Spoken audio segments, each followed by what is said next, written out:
Hello friend, welcome back to my kitchen. My name is Becky. If you're new, I welcome you to my kitchen. Today is a busy day. Over this coming weekend, we are having a 30-person dinner party. We are celebrating Josh's birthday, and we've invited all of our family and Josh's closest friends. So I am today making up a feast. You are gonna see me make all the food and prep today.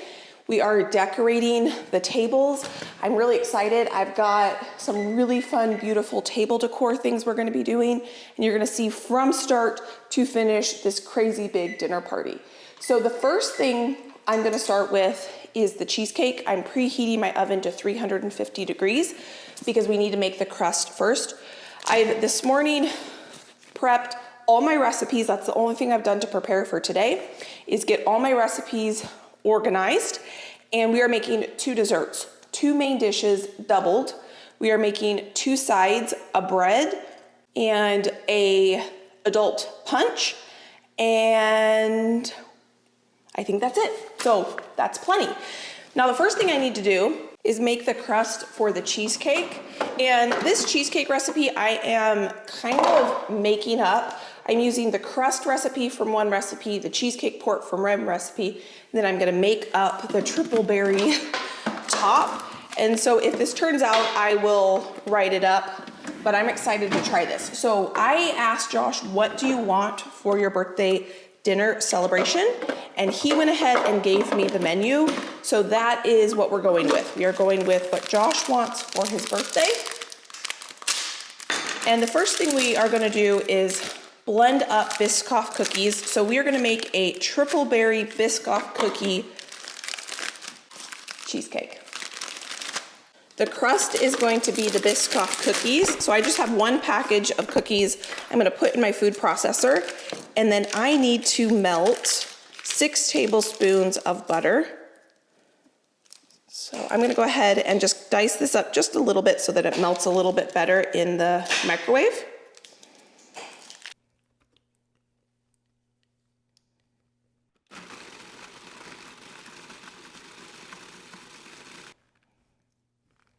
I have my springform pan here, and I'm gonna go ahead and get that tightened up just like that.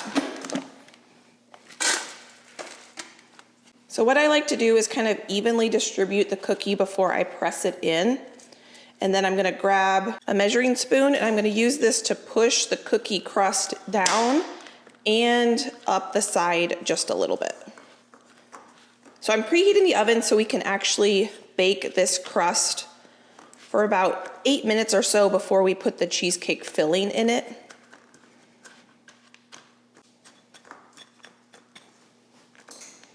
Now my oven is not quite preheated enough yet to put that crust in the oven to par bake it. So what we're gonna do is make the cheesecake filling, but we are making 2 different pasta dishes today. And so I might as well get some water on the stove to boil so that can be coming up to temperature while we're making the cheesecake filling.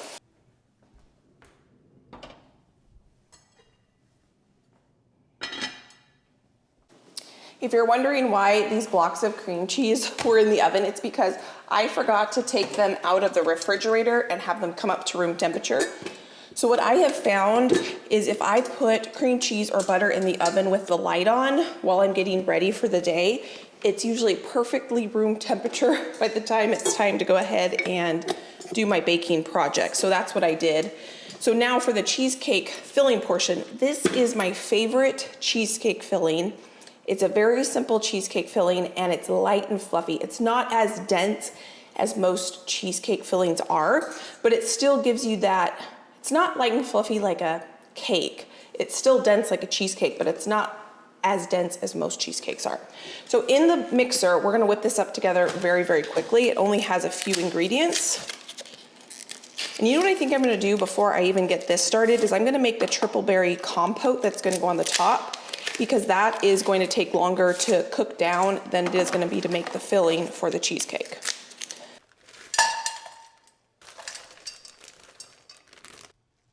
For the sweetness component to our blueberries, raspberries, and strawberries, I'm gonna add about a cup of strawberry jam. You could use raspberry jam, whatever kind of jam you want. And we're gonna let this simmer and cook down until it reduces. And then we'll adjust the sweetness if we need to add a little more sugar after this cooks down.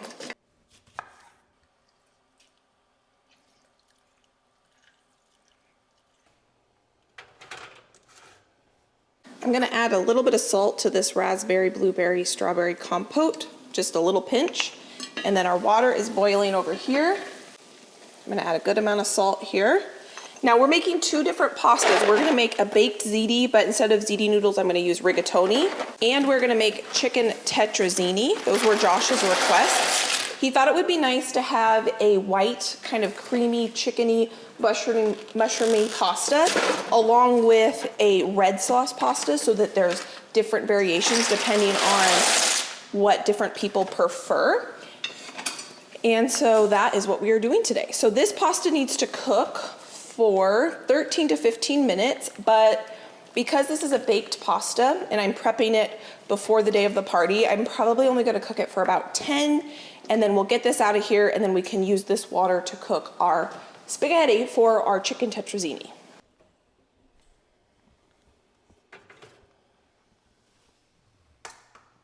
This menu reminds me a lot of the menu that we had at Josh and I's wedding, because we're also gonna make a chocolate cake. And when Josh and I got married, we had a very set budget. And so we chose the cheapest menu at our venue. And it was pasta. Pasta was cheaper than steak or fish or chicken. And who doesn't like pasta anyway? And so we went with a 2 pasta menu so people could choose. It was either, I think it was like a baked chicken Alfredo and some sort of like baked ziti or something like that. So when Josh and I were planning this menu and he told me what he wanted, it just felt really sweet because our 9th anniversary was not too long ago. And so it felt like we were kind of not only celebrating Josh's birthday, but we're also kind of celebrating our anniversary as well with kind of the same menu. So here we've got our cream cheese in our mixer. Now I'm just gonna go ahead and add the next few ingredients. This comes together really quickly. The crust is now par baked, so it's not fully baked, but it is par baked. So this is some heavy cream, cornstarch, or in my case, I'm using tapioca starch.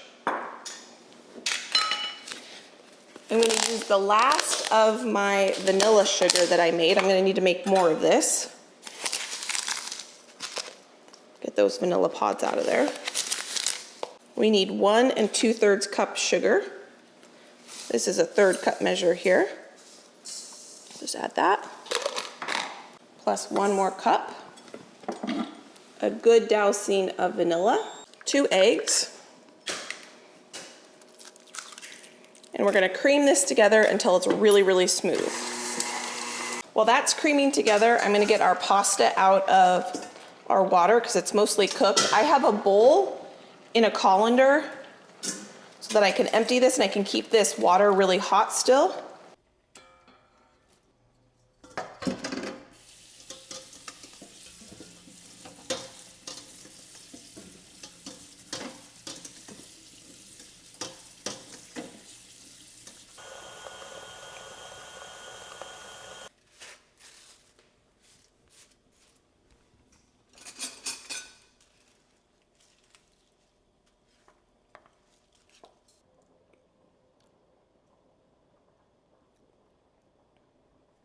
I mixed up a little cornstarch slurry in my vanilla sugar container to get any of those little vanilla specks out so we can thicken up this compote just a little bit.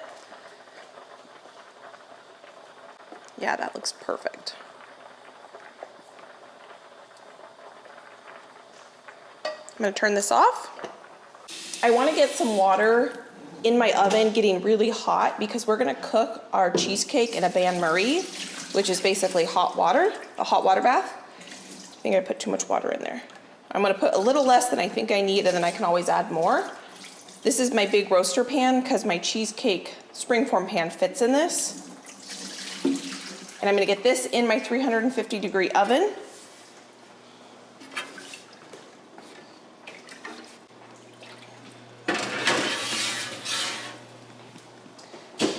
And then we can go ahead and strain this. So I forgot to get my chicken and my sausage out of the freezer last night. So I went ahead right before we got started and I put my chicken and my sausage in some cold water. So hopefully at this point it's gonna be ready for us to go ahead and start our sauces in just a minute. But first I do wanna get cold water on this. Get that stopped cooking. And then we need to wrap our springform pan in foil.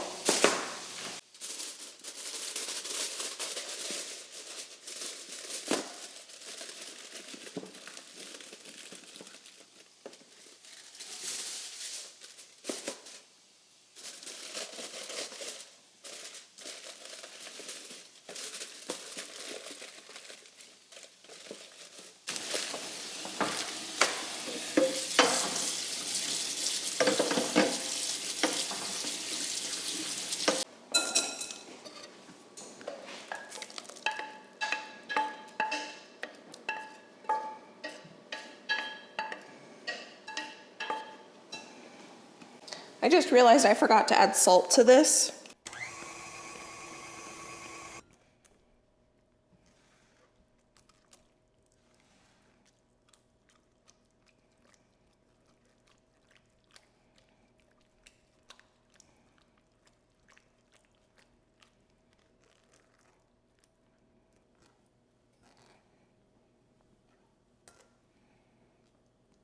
I want this to cook down just a little bit, so I'm gonna go ahead and put this mixture back into our pot and get this back on the stove to cook down. One thing I did do this morning before I got started is I made sure my dishwasher was unloaded so that I can just put dishes into the dishwasher as I go, and it's gonna make cleanup a whole lot easier. And I did want to mention I'm also not going to waste this blueberry, strawberry, raspberry pulp. I just put it in a little container. I'm going to pop this in the fridge, and this will go really, really good on some Greek yogurt for breakfast. So this is going to be tomorrow's breakfast.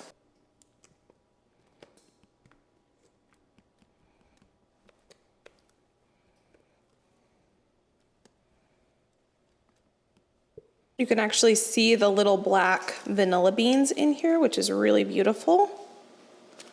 So now I have this compote and I need to swirl it into this cheesecake. I think I'm gonna make a couple little holes in the top first so that the compote has somewhere to sit.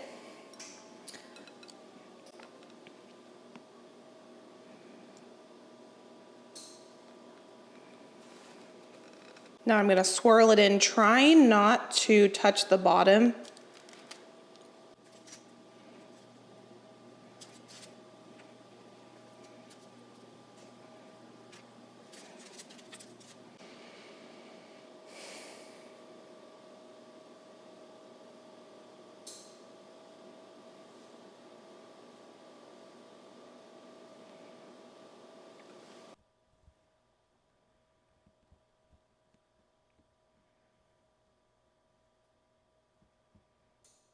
If this turns out, this is by far one of the best cheesecakes I have ever made. What you didn't see was me going back and forth, whether I was going to put that swirl in and just cook it plain vanilla and then use that compote as a sauce. But I really want that beautiful swirl. So I decided to do it, and I need to get a little bit more water in here. And it tastes so good. If it tastes anything like it does fresh, I may have eaten some of the batter with the sauce, and it is delicious. So what I need to do is get some more hot water in there.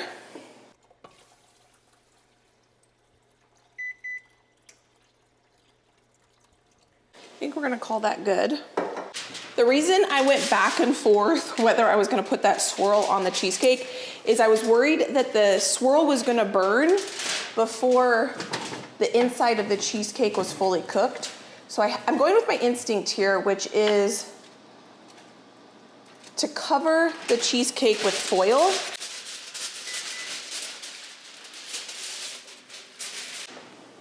So that that top does not burn before the inside of that cheesecake is cooked. And I don't want the foil touching the cheesecake, so I was able to kind of prop it around the handles. officially one thing done. As long as it turns out that's gonna bake for at least an hour. Now what we need to do is get going on our 2 sauces for our 2 pastas. I have a little bit of extra berry compote, so I'm gonna put this in the fridge, and I'll either eat this with Greek yogurt or we'll put it on top of the cheesecake when it comes out of the oven. I just wanna see what it bakes up like to know what I'm gonna do with this. But this beautiful triple berry sauce is not gonna go to waste. Now it's time to get going on our sauces. I've got my chicken cut up for the chicken tetrazzini. We're gonna make both sauces at the same time to save us a step. We're gonna make our red sauce in this one and our chicken tetrazzini in this one. So first up, let's get the chicken and sausage cooking. I pulled out my onions, but I don't need those quite yet, I don't think. Put those back in the freezer.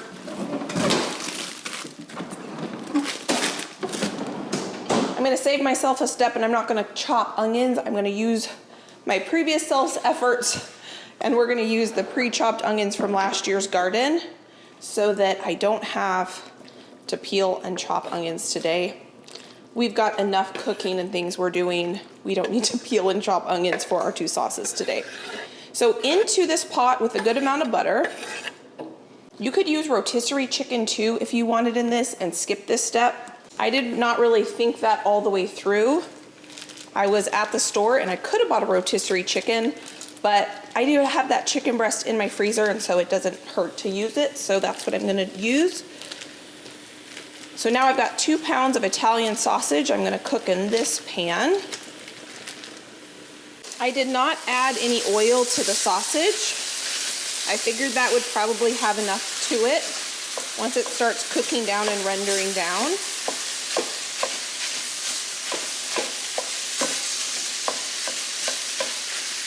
I am gonna add some pepper to our chicken and salt.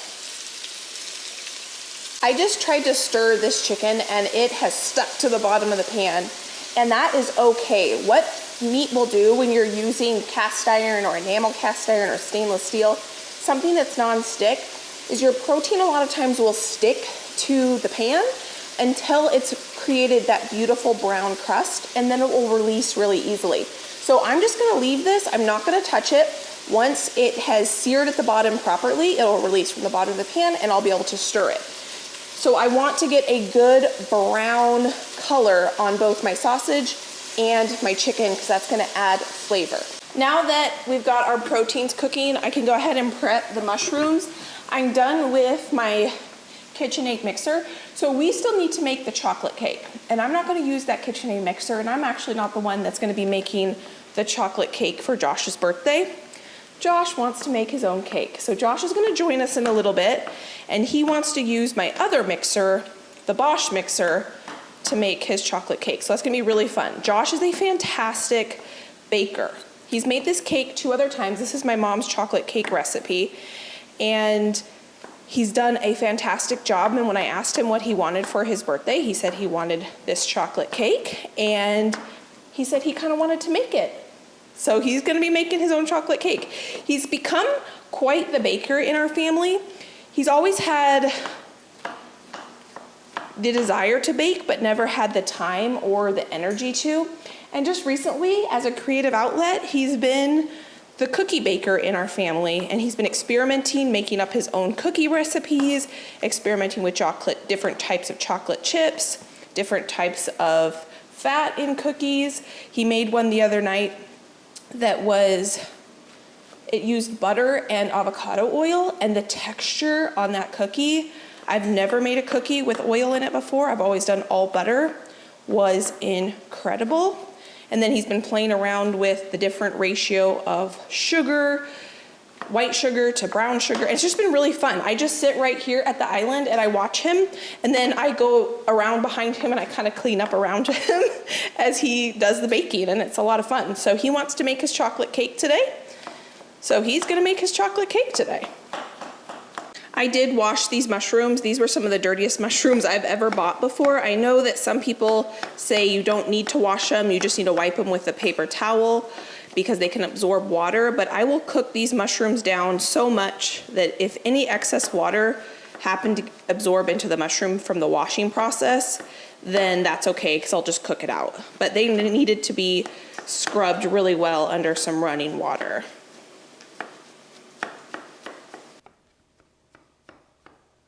My sausage and chicken is fully cooked now, and I know that because I'm doubling this recipe, I'm not gonna be able to get all of my red sauce made in this pot with this sausage. Normally, when I make the red sauce, I would just leave this sausage in with the tomato sauce to add extra flavor, but I need all the space I can get in this pot. Unfortunately, I have to make up my marinara sauce. I'm gonna turn this off because that's done. Because we have now gone through all of the marinara sauce I made last year. I have a ton of tomato sauce. I just need to turn it into marinara sauce. The marinara sauce recipe that I followed last year and jarred up was so good. We went through it so incredibly quickly. So I need to make 3 to 4 times the amount I did last year this coming growing season. And yesterday I just planted all of my tomatoes, not yesterday, it was like 3 days ago. I planted all my tomatoes for this coming growing year, and I planted over 20 Roma tomato plants, which is what I'm gonna use to make my marinara sauce with. So let me get this chicken out of here as well, because I don't want the chicken to overcook. We got some really beautiful browning on that chicken and on our sausage.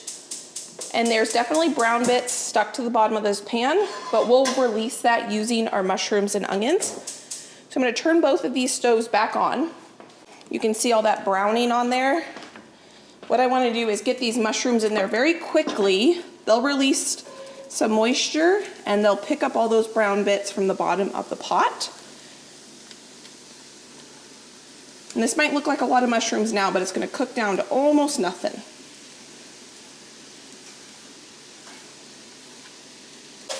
I'm gonna add a little bit of salt. That's gonna help draw out the moisture.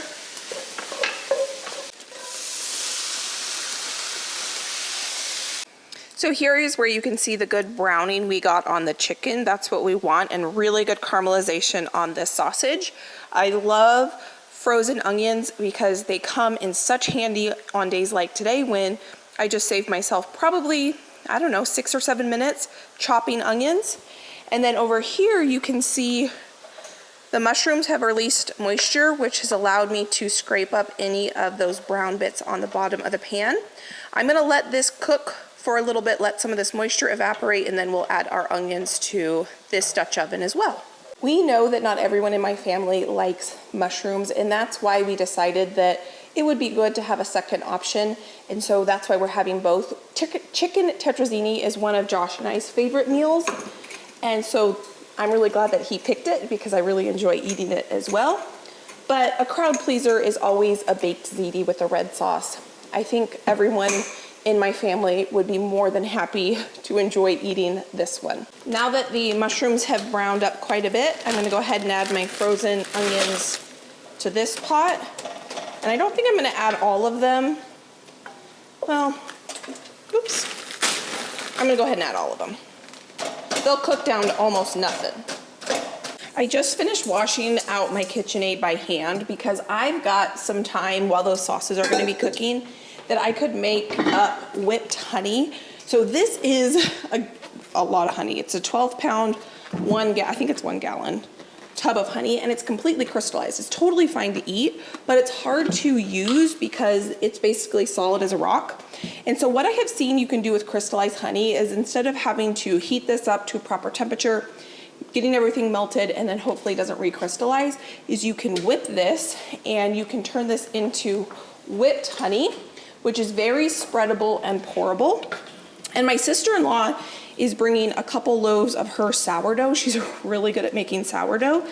And I'm gonna be making a garlic cheese loaf, but she's gonna be bringing just a plain sourdough. So I thought what I could do with some of this crystallized honey is whip it. What I understand is it takes a good 20 minutes to whip it, and you can do it with crystallized honey. So while I'm making the sauces, I'm just gonna get this in the KitchenAid, starting to whip. I don't know how much to do, maybe that much? I don't know how much in volume it grows. So you do need to use the whisk attachment, so that's what I've got here. The only ingredients in this is honey and air. This takes probably 20 minutes to 30 minutes to get this to a whipped consistency. So while that's whipping, we're just going to continue on doing other things in the kitchen. And one of those things is I need to get some cheese shredded for the different dishes. Our onions are nice and soft, and our mushrooms and onions are cooked down well. I went ahead and I had turned the stove down. It looks like I actually turned this one off when I was grating the cheese because I didn't want it to burn while I had my back to it. So now I'm gonna get the stove back on. This is ginger. I don't want ginger in my pastas. I want garlic. So let me find garlic in here. I'm gonna go put 2 of my garlic pucks in each one of these. I'll let that melt because these are frozen. They're fresh frozen. I just put them in a food processor, blend them up, and then I freeze them in individual serving sizes, and then I can just use them whenever I want. I don't have to peel garlic.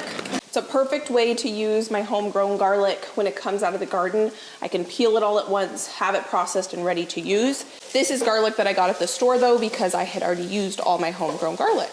Now to my chicken tetrazzini, I'm gonna add some white wine. I'm gonna cook this until it's reduced by about half.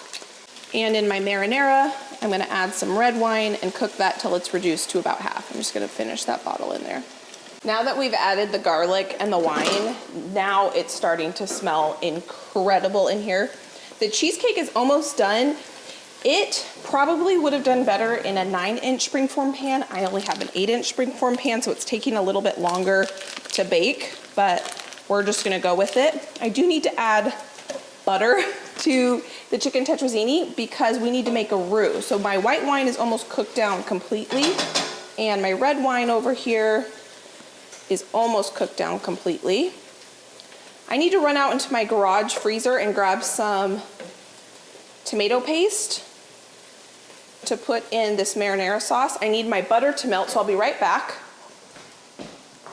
I've got a bag of homegrown homemade tomato paste, and now that my red wine is cooked down more than half, I'm gonna go ahead and get probably about 1/3 of a cup worth of tomato paste in there. I'll let that melt. I can go ahead and put this in here. I'm gonna grab some flour, and I'm gonna add my flour once my butter has fully melted. I'm gonna try to scrape up any of those brown bits.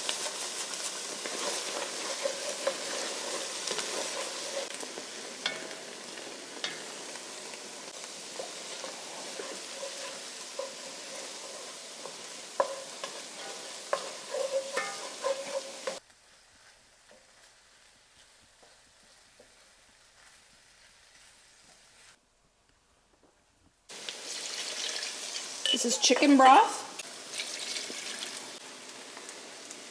Now I'm gonna add milk.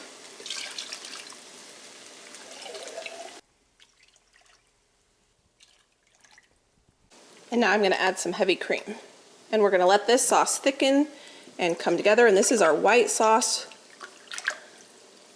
And then to finish out our marinara, I have just plain tomato sauce here. If I was using marinara, I wouldn't have had to go through the step of making the red wine reduction and all that. I could have just poured the marinara into the ground sausage, and that would have been our red sauce for our baked ziti.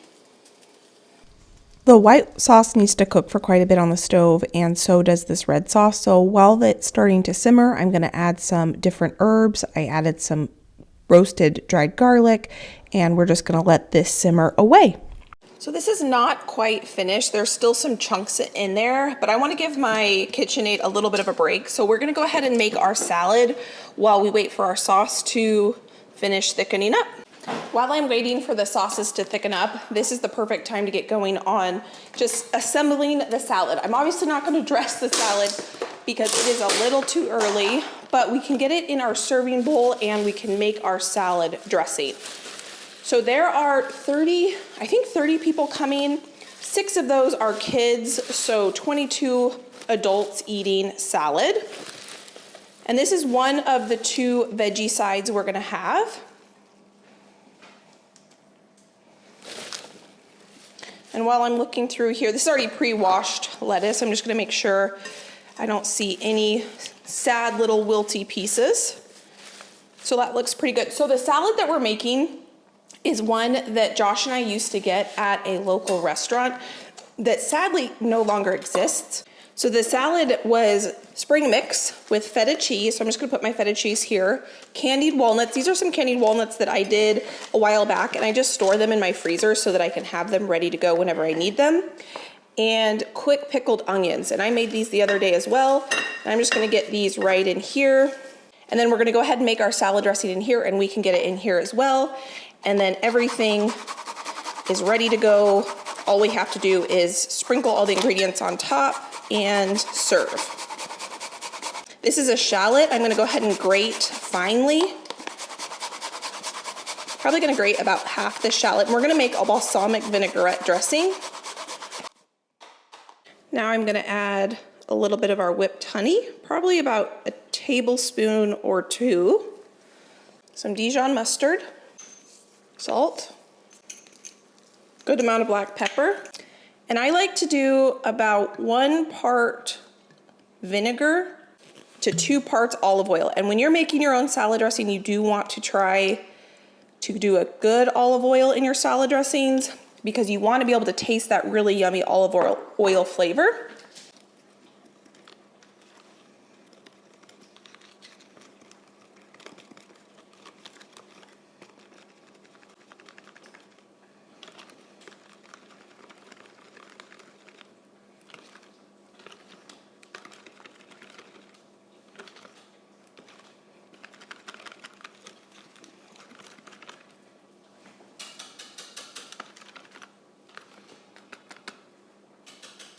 I've almost got this completely emulsified just with the whisk, but to make this a little easier, I'm gonna put the lid on and shake it really well.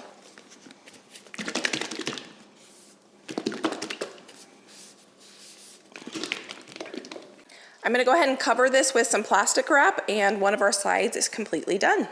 Now is a good time to taste my sauces and see if they need seasoning adjustments. I still need to add a little bit of nutmeg to my white sauce. Oh, that is perfectly seasoned. I do not need to add any salt or pepper. I did not add any red pepper flakes to it just because I did not want it to be too spicy for anybody. If it was just my family, I would have added a good pinch or 2 of red pepper flakes. Nutmeg. I'm looking for nutmeg.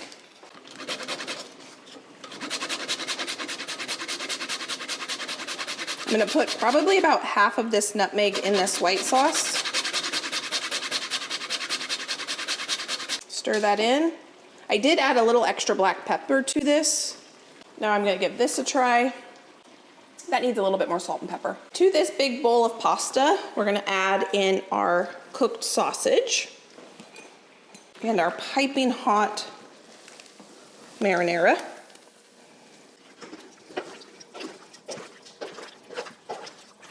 Get that mixed in a little bit. Now I'm gonna add a whole tub, a big tub. That is a 32-ounce tub of ricotta cheese. And I'm gonna mix this into our pasta. And I don't wanna fully incorporate it. I kinda want little pieces where there's a little bit more ricotta. So here's the cheese that I grated earlier. I'm gonna grab my 2 new really pretty baking dishes that I'm really happy that I have now. And I just bought these yesterday and I did wash them. So they're nice and washed and ready to go. So what I need to do first is actually put a quarter of our baked ziti mixture in each one of these baking dishes. And I didn't, like I said, I didn't fully incorporate the ricotta because I kind of want little bits of ricotta throughout this baked ziti. Probably about good. I have some fresh basil that I need to chop up. I wanted to wait until the very last minute to do this. And you know what I could even do probably? I could just tear little pieces.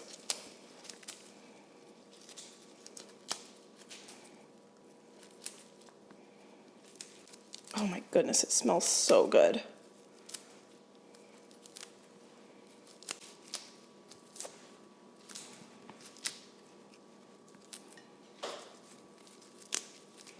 Now I'm gonna do a layer of mozzarella.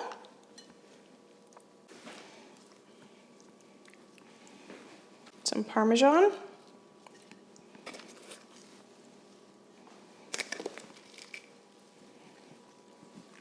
Now we're gonna top it with the rest of our pasta.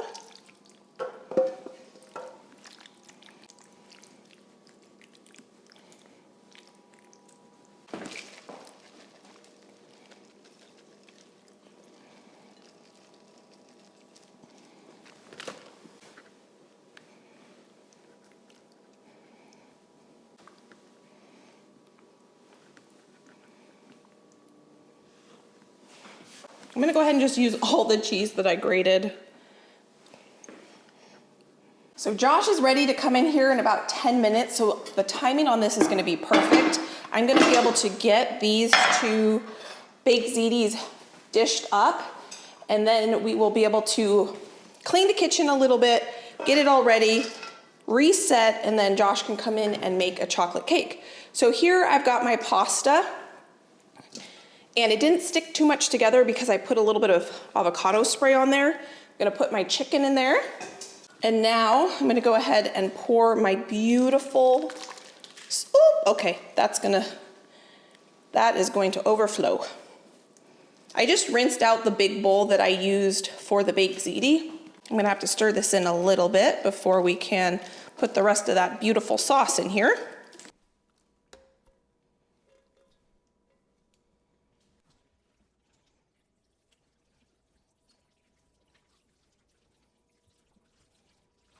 I almost forgot the fresh parsley. So I'm just gonna get this chopped up into our noodles and sauce.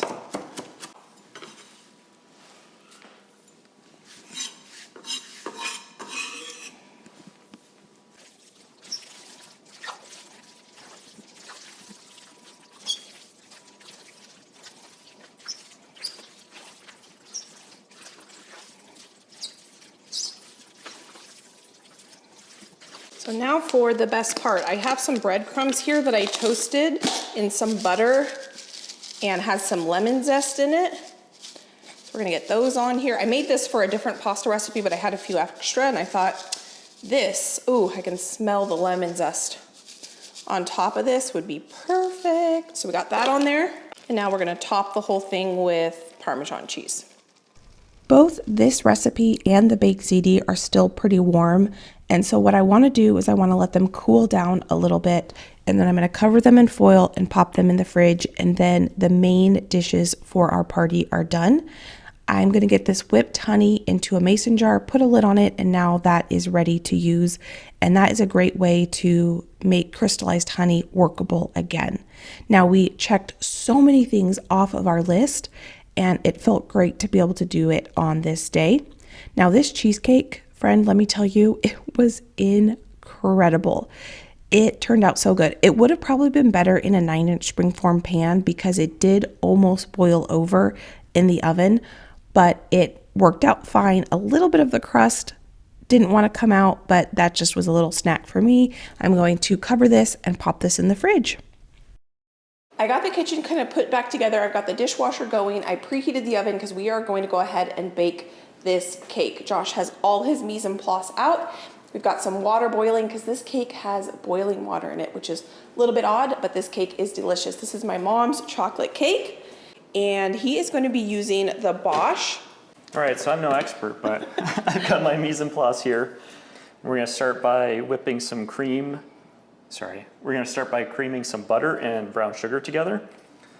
And I haven't really used this thing, so we're just gonna So I am going to be Josh's sous chef. I am going to get the cake pans prepared while he actually makes the batter. And he wanted to use the Bosch because he's very intrigued about the fact that it is a top loader as opposed to the side. That's one thing about the KitchenAids is you kind of have to. Yeah. I don't like fighting for real estate with the beater head thing. Hopefully this butter is soft enough. I guess we'll find out.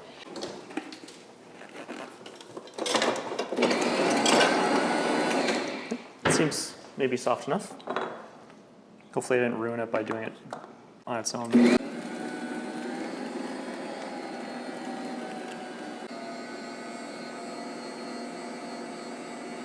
This Bosch works really, really well when making large amounts of dough. I have not made any cookies or any cake or anything in it yet. So this is the first time we're doing that together.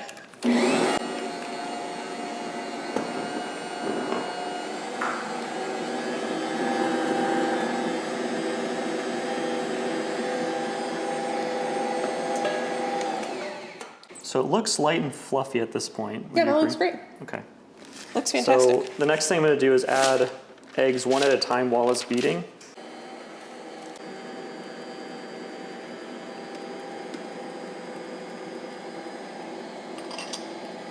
I think I'm going to help the sides along a little bit here because it hasn't, I put it too fast. I had it going on a 4 out of 4, which is clearly too much. So it kind of splashed a bunch up to the sides.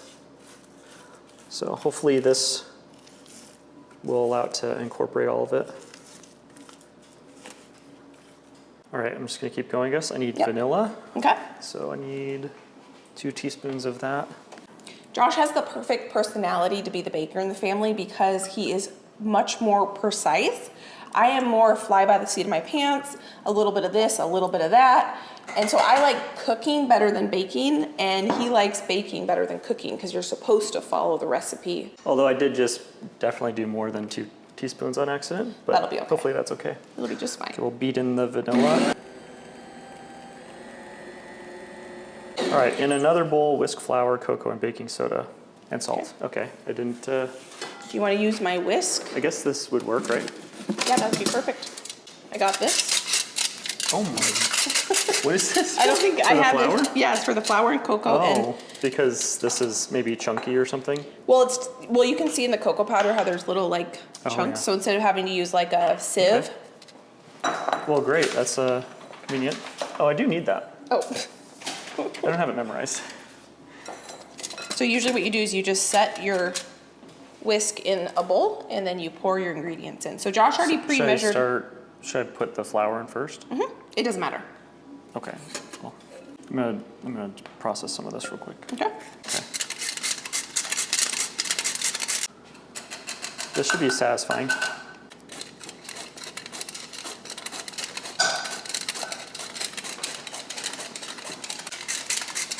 Definitely help to get some of the chunks out. Should I Yeah. do this through there as well? Yes. Okay. And you need 3 teaspoons, which is 1 tablespoon. What? 3 teaspoons is 1 tablespoon. Exactly? Uh-huh. How sure are you? I'm pretty sure. You want me to Google it? I trust you. Okay, yeah. I'm 3. gonna do it. No, it's 3. I do believe you, but like there's so much at stake here. Okay. Okay, exactly 3. All right, you were Siri right. has spoken. You were right. I shouldn't have doubted. It's okay. I'm not great with conversions, so there is a chance that I could have done You it want to hold wrong. that for a second? Okay. Seems good. I'm gonna whisk this together now.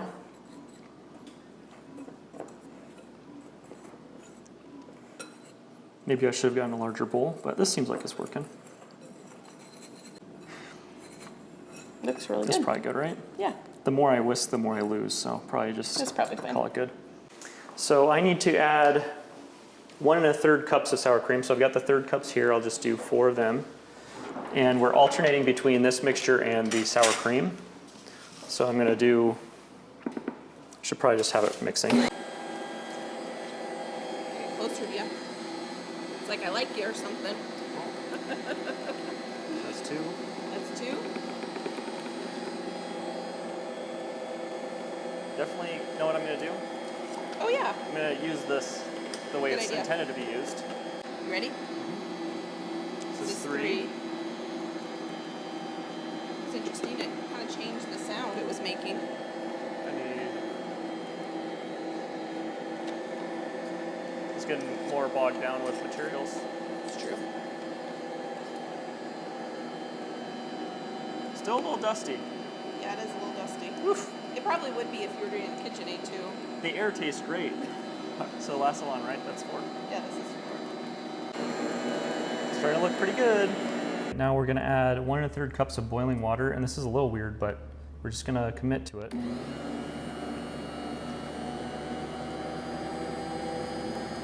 you want something to... It almost seems like it's ruining it, but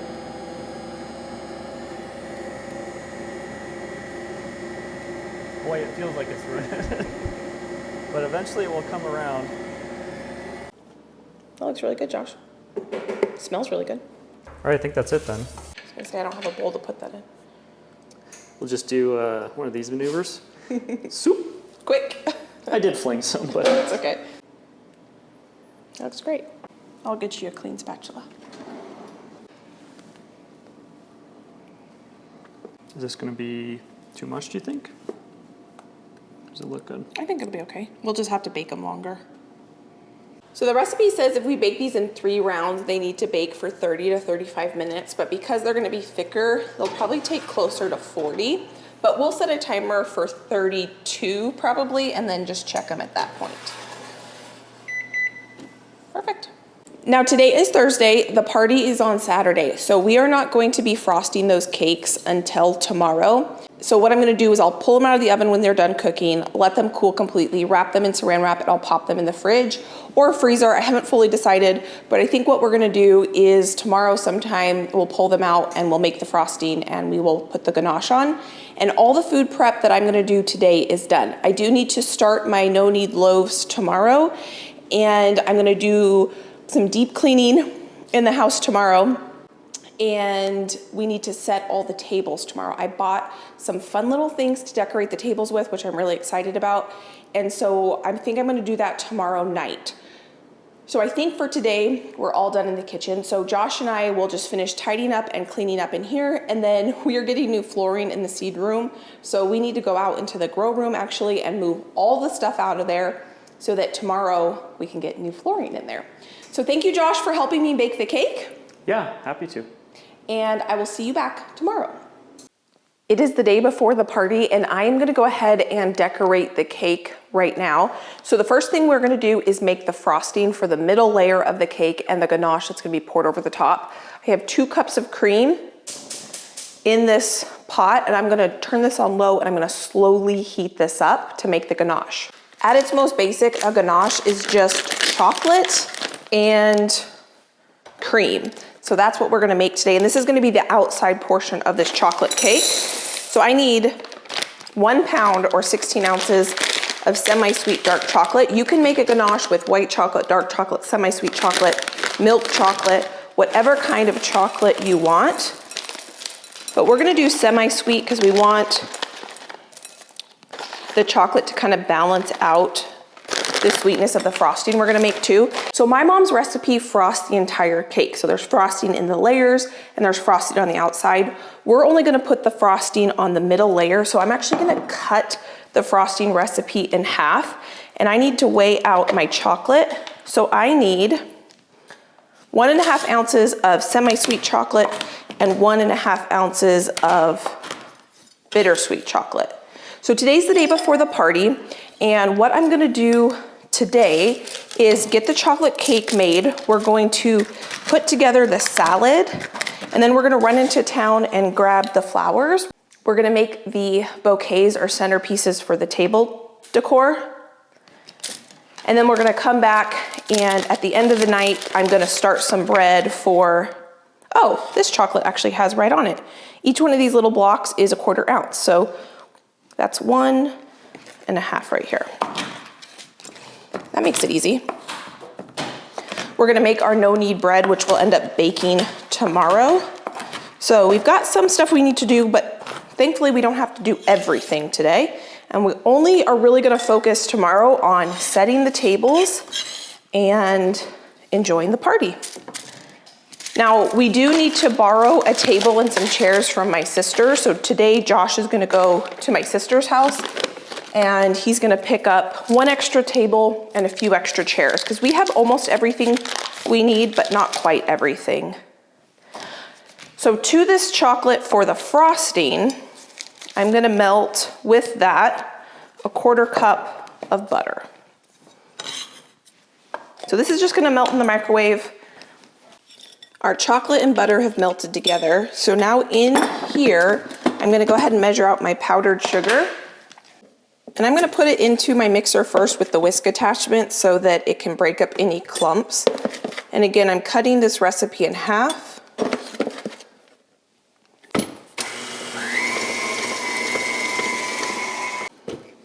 Now this recipe has something a little unique in it, which is sour cream. So I'm gonna get some of that in there. Vanilla. And then our chocolate butter mixture. Get all that goodness in there. The one nice thing about this recipe is you don't have to have butter at room temperature because you melt it, which is always nice. Because if you're someone like me who keeps your butter in the fridge or in the freezer, I rarely have room temperature butter. Gonna mix that. And our cream is steaming, so I'm gonna turn the stove off. I don't want to boil this at all. And I'm just gonna pour this over our chocolate chips. And now we're gonna let this sit for 5 minutes while we frost the cake. To keep the steam and the heat in, I'm just gonna cover this with a cloth. I put my cakes in the freezer. Let me turn some light on. It's good that these cakes are frozen because once it's fully decorated, it'll be a lot easier for me to pick this up. So I'm gonna get this off. So I wrapped it pretty well in plastic wrap and I popped it in the freezer. And I have to figure out what I want for the top. They didn't bake completely even. Josh and I realized that our oven is a little bit lopsided. And so they did not bake totally even. So I could take a knife and kind of cut off any excess. Let's see if I can. You know what, if I do it opposite sides, I bet I could get it to sit pretty evenly.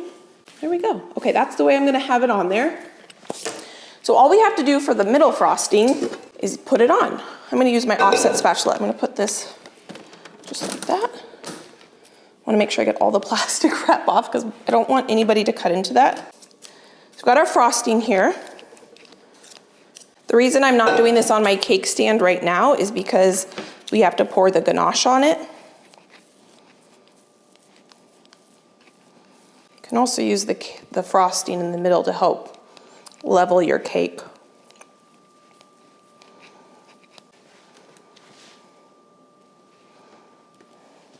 Then I had some breakage over here, so I'm gonna use that frosting to kind of fill in that space. Frosting can cover a whole multitude of sins when it comes to baking. Just gonna put that there.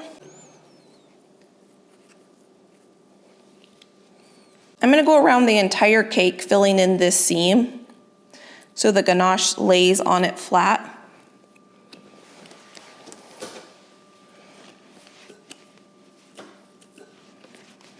Here is the magic of a ganache. Basically, the heat from the cream is gonna melt this chocolate and make it pourable.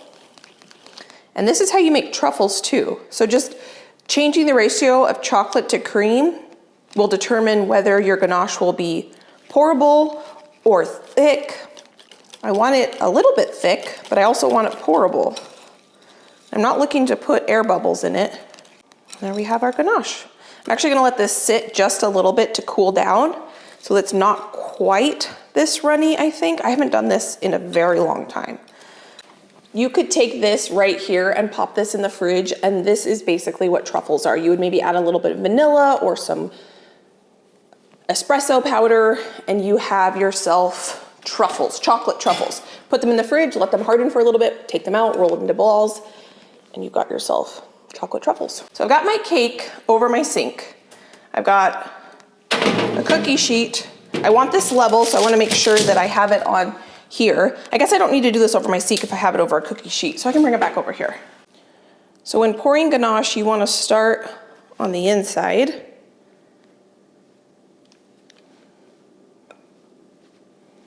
The cake is cold, so it's going to harden because of that.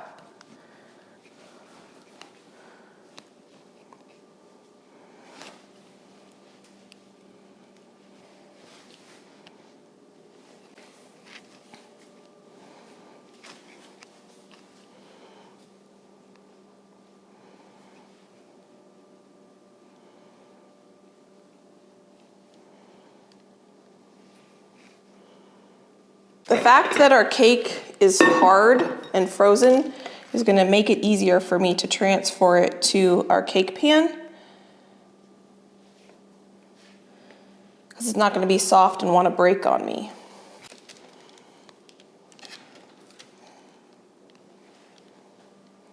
You know what I need to do? I need to glue my cake down to the cake pan.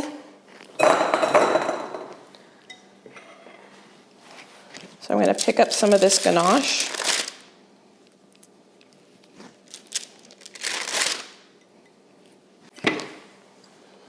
I'm going to be able to make some truffles with this chocolate ganache. I'm not going to let this go to waste.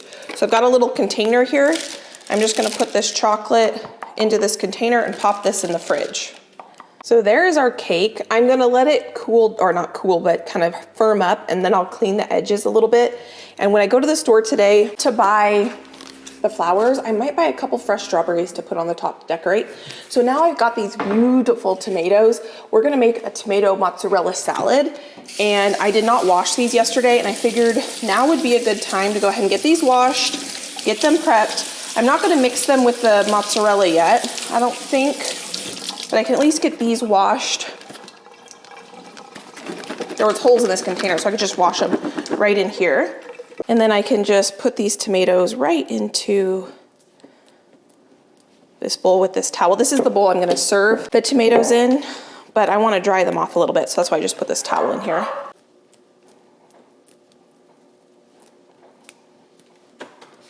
I got the tomatoes in the fridge, so I'm just rechecking my list. I don't have here on my timeline like setting the table and all that stuff, which I need to do, but we got the chocolate cake done, and then this salad is basically done. I just need to add the tomatoes and some dressing, or yeah, I might actually add the vinaigrette that we made for this salad. I'm not sure yet, we'll figure that out. Punch, I will make tomorrow. I need to decorate the tables. We're decided we're gonna do that tomorrow. I do have all my table decor stuff right here laid out. I'm so excited to see what this table scape is gonna look like put together. But right now what I'm gonna do is get my coat on, and we're gonna go run to the store, and I'm gonna go get flowers. So I'm really looking forward to that. And then I'm gonna make the flower bouquets so that those can be done today. Here's a little sneak peek on what I'm gonna be doing for the table decor. These are the tablecloths, some runners, some candles. I don't know if these are gonna fit. I bought beeswax candles again. I don't know if these are gonna fit, and I'm gonna have to return them again for my candle holders. Normally I use cloth napkins, but I did get these really pretty disposable napkins. And so we're gonna use those. These are the candles I'm gonna put on the cake. These silverware I thought were so pretty. These are, I mean, they're plastic, but they are gold with wood handles, or wood handles. Here are the plates, votives. My mother-in-law gave me these. She had these extra from a party. I'm pretty sure the only thing that I need at the store is flowers. So let's go ahead and go to the store and get some flowers. And then the last thing I'm gonna do today is mix up the no-knead bread, and then I'll bake that tomorrow, because that needs to sit and kind of ferment for 18 hours or so. So I don't wanna do that quite yet, because right now at this point, it would be a little too long of fermentation. I am glad that when I went shopping before to get the flowers, they did not have what I wanted, because on this day, it was International Women's Day, and the selection was phenomenal. And I had so much fun looking at all the different things, and this is what I went with. So I'm going with kind of a monochromatic look. I don't want a bunch of bright colors, and so I went with white roses, white carnations, and a bunch of eucalyptus for filler flowers. And normally I make my bouquets in regular mouth quart jars. When we sit down for dinner, we usually remove the bouquets or flowers from the table because they're kind of not quite in eyesight, but they're just a little too tall. And so I thought, why don't I just use pint jars? Because I have a lot of pint jars. They're shorter, and this worked out perfect. So I got enough pint jars out that each table is going to get 3 jars.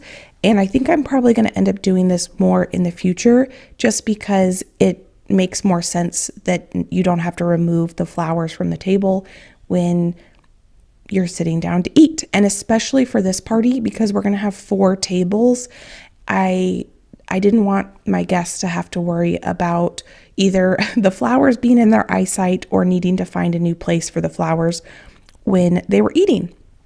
So this is what they look like put together. and I just think it's really pretty and simple. And now that the flours are done, I can go ahead and make the bread dough. Now, this bread dough is so easy. It's flour, salt, yeast, water. Mix that together and let it sit overnight to 24 hours. Now, I am doing something a little bit different this time. I have some whole wheat bread flour that I'm trying to use up. And so I substituted in 1 cup of the whole wheat bread flour for the all-purpose flour, and that ended up turning out really delicious. It added a nice level of nuttiness, and we really, really liked it. I was a little worried about it, and I thought, oh my goodness, I'm tripling this. I'm making it for a party. I'm experimenting. What if this goes terribly? But it ends up going perfectly. So all you have to do is mix it together, put some plastic wrap or towel or something over it, and let it sit. So this is a triple recipe. So we are going to be turning this into a garlic parmesan loaf. Once this is covered, I put this in the coldest room of my house because I knew that this was going to be sitting it ends up sitting for about 20 hours. And so I wanted it in a cooler area so that the fermentation happened just a little bit slower. So the last thing I'm going to do on this day, the day before the party, is I do end up putting the candles in the candlesticks, and I end up putting the tea lights in the votives. So it was just one less thing I had to do on the day of the party.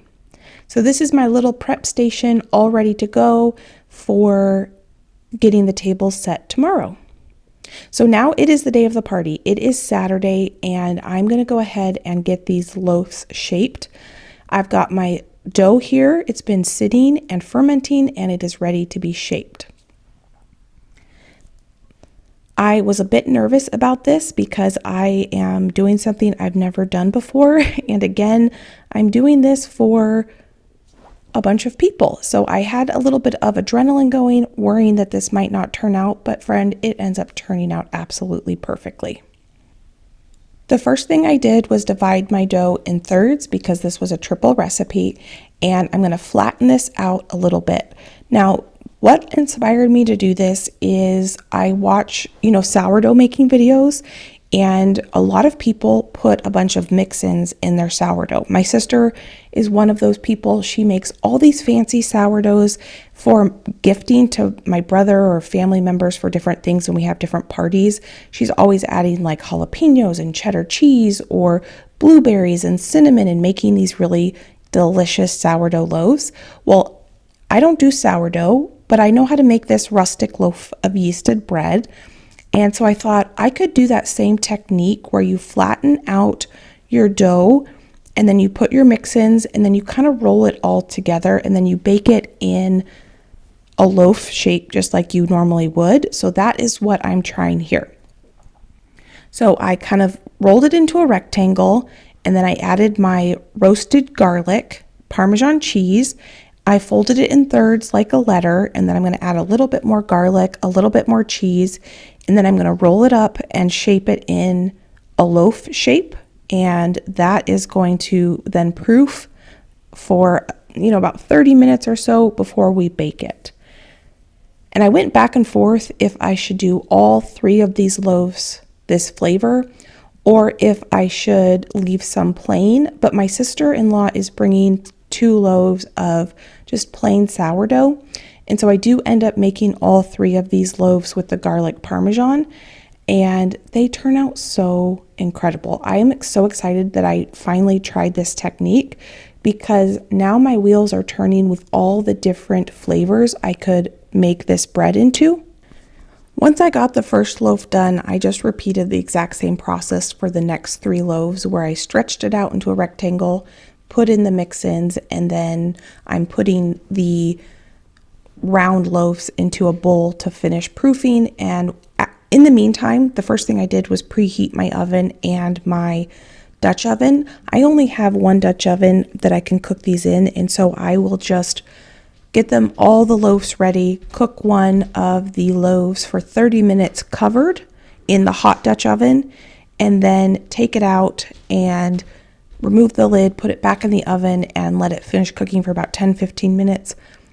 with the lid off and then take it out. So I just keep repeating that process. Now this last one, I did end up putting a little bit of fresh basil in because I didn't have as much garlic, and that again turned out absolutely perfect. So we're going to go ahead and get these proofing, and then we are going to move on to another thing that I need to get done on this day, and that is to make an adult punch. I originally was going to make an Aperol Spritz punch, but I changed my mind last minute and I end up making a citrus raspberry sangria.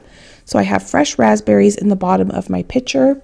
I added a little bit of sugar, lime, blood orange, and lemon, I think.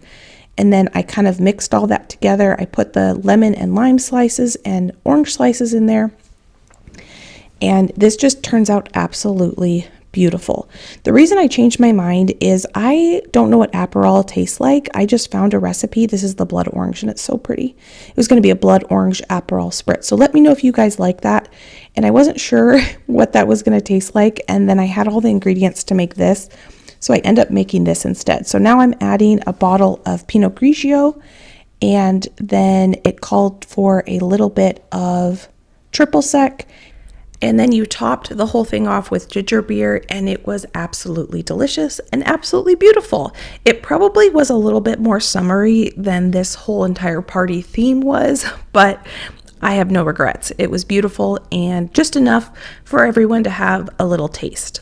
I also did pick up some strawberries. I forgot to mention that, and I washed those up, and I thought the cake needed a little bit more festiveness to it, the chocolate cake that is. And so I washed the strawberries and I'm cutting them in half, and I'm leaving the green part because I am going to be adding these to the cake and I want the green part showing.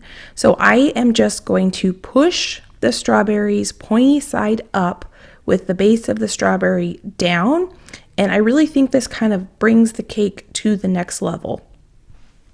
Even though there's no strawberry flavor in the cake, chocolate and strawberry just go well together. And oops, one just dropped off. You did kind of have to push the strawberry into the ganache because the ganache obviously has set, but this is definitely not something you would want to do in advance, like a day before or anything, because the strawberries could release some liquid and kind of make the ganache a little bit funny. I also went ahead and put the candles on the cake so that those are ready to go when we're ready to light the candles. And I figured now would be the time to go ahead and get out the cheese and cracker plate. I didn't do anything super fancy here. I just got some Boursin cheese and some green olives, and I went ahead and put out some salami. I didn't want to do a huge appetizer, but people are going to be arriving at my house around 5:30, and we're not planning to eat dinner until 6:30. So I did want there to be a little something for people to nibble on when they arrive. There will also be some crackers that I put out, but I didn't quite open the crackers yet. So this is what the bread looks like after being in the oven for 45 minutes.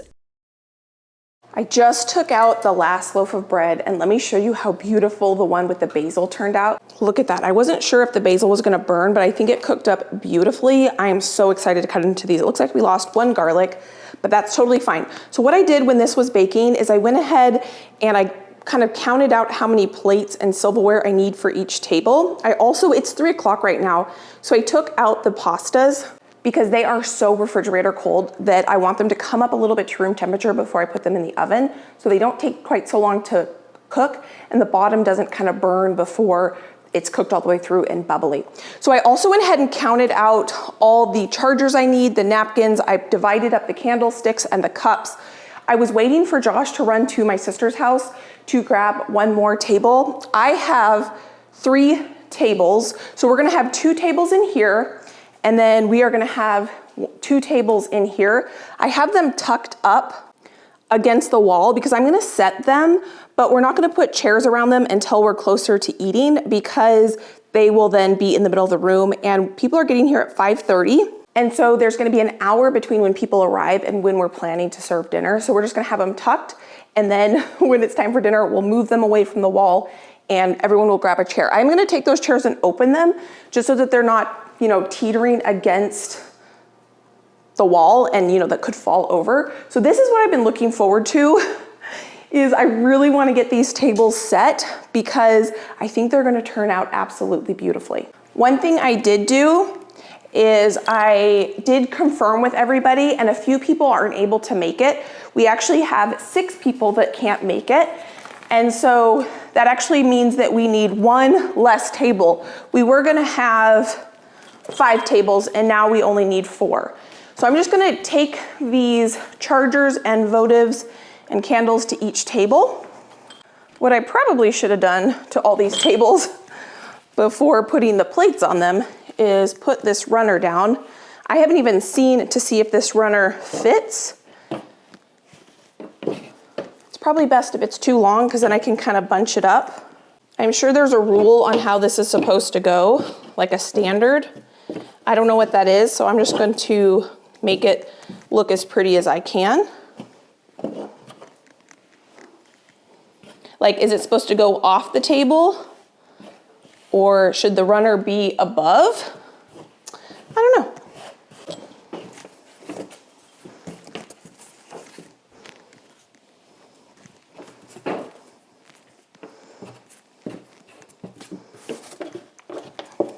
So Josh is putting the plates and the silverware out while I continue to put the runners out in the tables in the kitchen.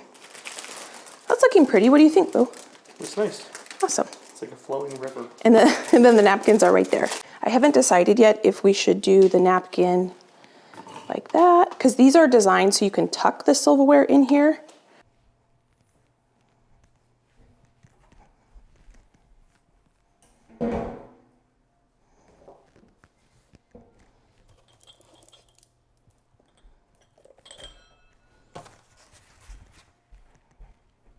So we're gonna put kids back here.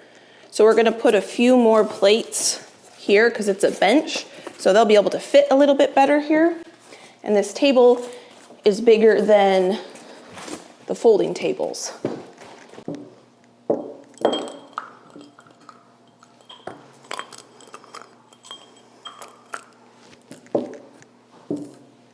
So I just went to go look and see how Josh set up the silverware and it looks really good. So I'm just gonna follow that same pattern in here.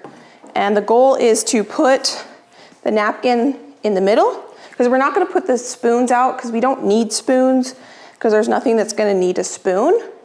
And so we're gonna put the napkin in the middle and then we're gonna put the silverware and we're gonna put the fork and the knife right in the center so we can actually see them because they're really pretty. These napkins came so that you can actually tuck the silverware in there like that if you want, but they kind of have like a faux wood grain. So we thought it would be pretty if you could actually see that. Or Josh did, which I think was a great choice. And we also decided not to put the water cups on the table, and I'll just have a pitcher of water and people can grab that as they need.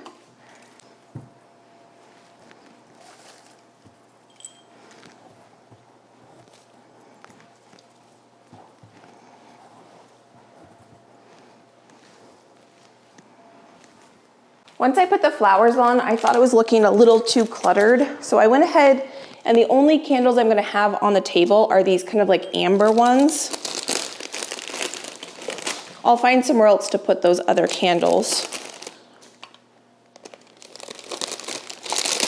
So I need to go take those candlesticks off the other tables. And I need to bring these flowers over there. These tables are just not as wide as my dining table. So I think a little bit less is more there. So that is what the final tablescape looks like. I'm really happy with it. I'm glad I kind of pared it down just a little bit. And then something really exciting that's happening is I've got a picture that I bought when Josh and I were first married. And he is in the garage right now and he's gonna hang that picture up for me right here. I need to go get ready for the day. Feels good to finally have these tables all set up and ready to go. I text my mother-in-law and I said, hey, can you bring a water dispenser? She's bringing Cokes and sparkling water and a big tub that we can put beverages in.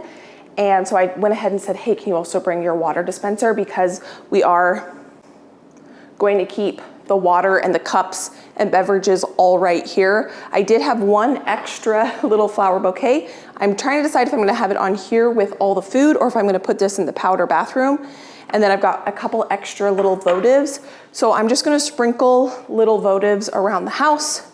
I need to finish, I've got my dishwasher going, but I need to wipe down the counters one more time. I'm gonna put some votives right here. I need to pull the cheesecake out and get the candles on the cheesecake. I decided to take the strawberries off because I was worried that the strawberries were going to do something weird to the ganache. So I have those sliced in the fridge. So right as soon as people get here, I'll go ahead and put the strawberries on the cake so that they can see it and it's gonna look beautiful, but it won't, the water from the strawberries isn't going to do something weird to the ganache. But we got the house cleaned as well. Josh, what he always does before we have a big party is he does vacuum one more time and he kind of does the floors, the final push to get them nice and clean. And that is what it's looking like. So I'm gonna go get ready and then I'll be back to probably start putting food in the oven. I was able to get myself ready, and as soon as I was ready, people started arriving. So we were able to get the candles lit. I got the little nibbles out, and so people could just kind of start enjoying themselves, getting a beverage. This is the beverage station that my mother-in-law helped me with, which was a great help. And really, as soon as people started arriving, they started asking what they could do. And there were a few little things that could be done, which was a great help for me. My dad went ahead and sliced up the bread that I made, and he also went ahead and sliced up the bread that my sister-in-law made. She made a fantastic sourdough loaf, and this loaf with the garlic and Parmesan, let me tell you, friend, I am going to be doing that again. My sister-in-law, a different one, also stepped in and finished putting the caprese salad together, and she also put together the green salad that we got all the components ready a couple days before, and we baked up the pasta, and once everything was warmed through, we were able to serve, and it was a fantastic dinner. It was so fun having everyone we love in the same room enjoying a meal together. I was a little worried whether everyone could fit in our house comfortably, but we all fit comfortably and we all were able to enjoy each other and enjoy a nice meal. I had so much fun prepping for this dinner party. I love food and I love serving food to the ones I love, and so it was just a great way to celebrate Josh and to celebrate our family and just enjoy being together with the ones we love. So here we were able to sing happy birthday to Josh, and I am just so grateful for him. I'm grateful for you. Thank you for taking time out of your day to spend time with me. With the help of friends, again, we were able to get this house put back together and go into the weekend with a clean house. If you enjoyed this video, I can pop a couple of my other videos here. You can go enjoy between now and my next upload. Thank you for being here. Thank you for being you, and I can't wait to see you next time. Good night, friend.